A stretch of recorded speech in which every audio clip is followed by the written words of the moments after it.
Hello বন্ধুরা, তোমরা কেমন আছো? আশা করছি ভালো আছো। তো দেখো, আমি রান্নাঘরে চলে এসেছি আর একটা রান্না নিয়ে। তো আজকে আমি রান্না করব পাবদা মাছ। তো দেখো, এদিকে উনুনটাও জ্বালিয়ে দিয়েছি, দিয়ে কড়াইটা বসিয়ে দিয়েছি। তো কড়াইটাও গরম হচ্ছে আর ওইদিকে আমি মাছ কটা নুন হলুদ মাখিয়ে নেব। তো দেখো, মাছগুলো তুমি কেটে দিয়ে পরিষ্কার করে নিয়ে এসেছি। এই দেখো, পরিমাণ মতন হলুদ দিয়ে দিচ্ছি।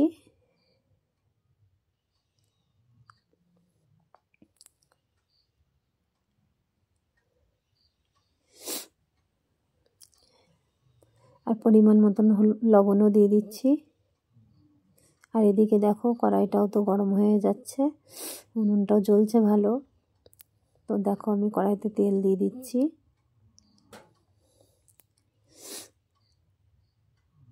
পরিমাণ মতন আমি কড়াইতে তেলও দিয়ে দিলাম। এবার দেখো, মাছটা আমি নুন হলুদ মাখিয়ে নেব। মাছগুলো যদি নুন হলুদটা ভালো করে না মাখানো হয় না, যতই ঝোলে দাও আর যাই দাও, সেই নুনের ইয়েটা খামতি থেকেই যায়। যার জন্যে মাছটা ভালো করে নুন হলুদটা মাখিয়ে নিতে হয়। আর এদিকে দেখো, তেলটাও তো গরম হয়ে গেছে। আমি মাছগুলো এবার সব ছেড়ে দিচ্ছি।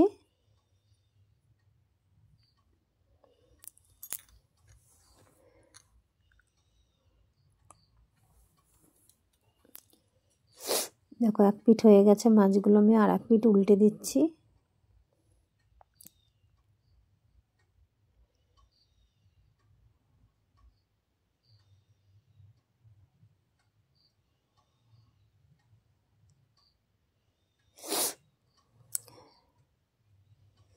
তো দেখো, আমার মাছগুলো সব ভাজা হয়ে গেছে।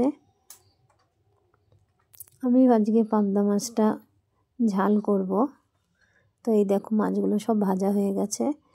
এবার কড়াইতে যে তেলটা আছে, ওই তেলটার মধ্যেই আমি রান্না করে নেব। তো মাছগুলো তুলে নিয়েছি, তেলটাও গরম হয়ে গেল একটু ভালো মতন। আমি এবার একটু কালো জিরে ফোড়ন দিয়ে দেব। তো এই দেখো, আমি 1 চামচ কালো জিরে নিয়েছি, ছোট চামচ। মশলার কৌটোর যে ছোট চামচ থাকে, সেই চামচগুলোর 1 চামচ কালো জিরে ফোড়ন দিয়ে দিলাম।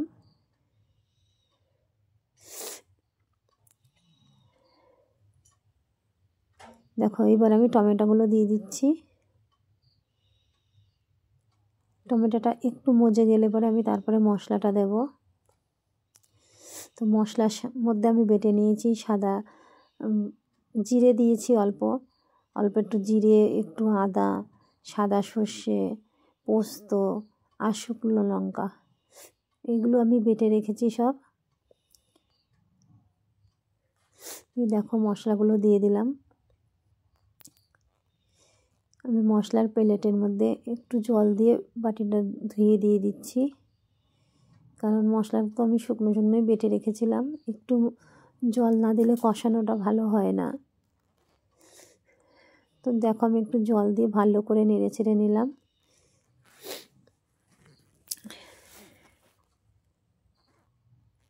দেখো, পরিমাণ মতন লবণ,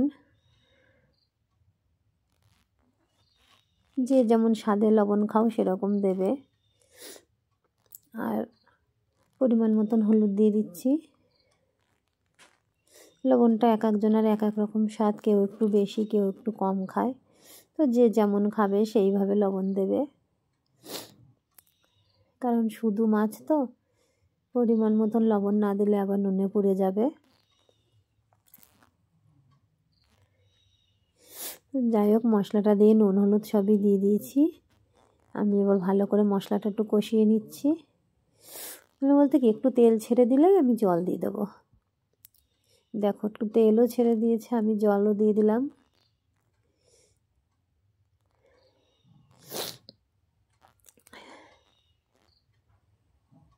দেখো, যেরকম লাগবে আমার মাছ যতগুলো, সেই পরিমাণে আমি জল দিয়ে দিচ্ছি।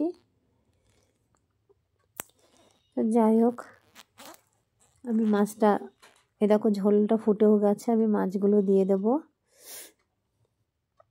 তো বন্ধুরা, আমার ভিডিওটা যদি তোমাদের ভালো লাগে একটা লাইক কমেন্ট শেয়ার করো, আর নতুন বন্ধুরা হলে সাবস্ক্রাইব করো। আমার পাশে থেকো তোমরা পাশে থাকলে আমার একটু সাহস হবে।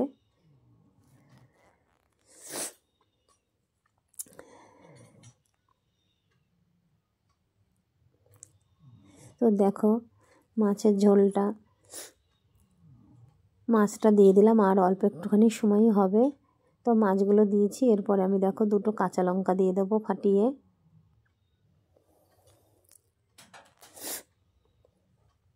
আর একটুখানি মাছটা ফুটলে পরে আমি তারপরে নামিয়ে নেব।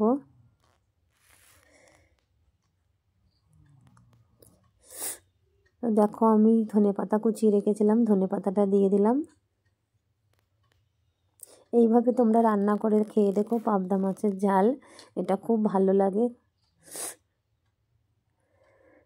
খুবই টেস্টি হয় তরকারিটা এইভাবে রান্না করলে। তোমরা খেয়ে জানিও কিন্তু কেমন হয়েছে। হ্যাঁ,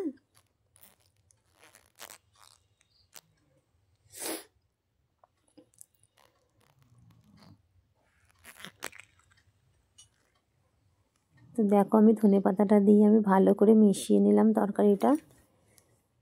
আমি একটু হালকা ঝোল রেখেছি, মানে একটু ঝোল না রাখলে পরে ভাত কটা খেতেও তো একটু ঝোল লাগে, আর একদম শুকনো শুকনো ভালোও লাগে না তাছাড়া। তো দেখো তরকারিটা নামিয়ে নিয়েছি, এরকম হয়েছে। তো আজকে আর ভিডিওটা বড় করব না। টাটা বন্ধুরা।